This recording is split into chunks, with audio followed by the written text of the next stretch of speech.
Hi, my name is Dr. Glenn Zhou.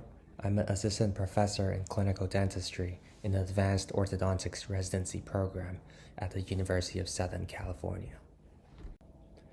A 15-year, 11-month-old African-American male presented to the Herman Ostrow School of Dentistry of USC Graduate Orthodontic Clinic with the following chief complaint.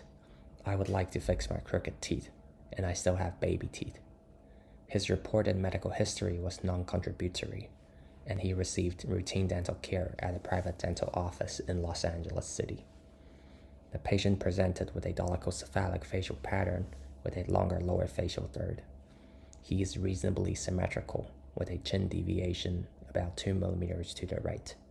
His smile arc is flat, with 100% central incisor display and minimal gingival exposure upon smiling. His facial profile was convex, with both lips ahead of the E-line. Intraorally, he presented with Class 3 malocclusion. He had an edge-to-edge bite measured at the central incisors, and a 1 millimeter negative overbite and 3 millimeter open bite measured at the lateral incisors.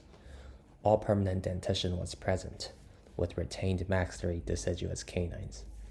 His maxillary dental midline is coincident with his face, and his mandibular dental midline is deviated 2 millimeters to the right. There is an arch form mismatch and a transverse discrepancy. He has a tapered maxillary arch and a squared mandibular arch.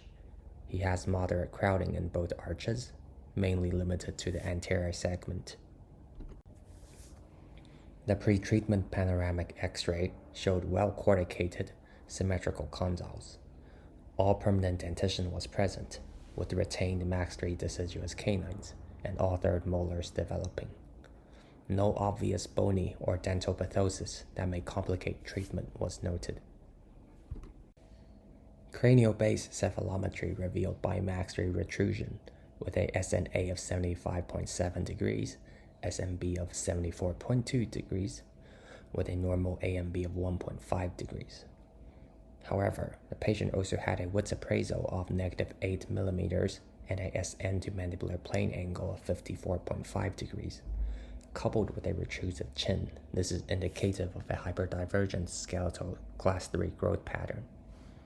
On the lateral ceph, the right and left mandibular borders were not aligned, indicating a mild mandibular asymmetry.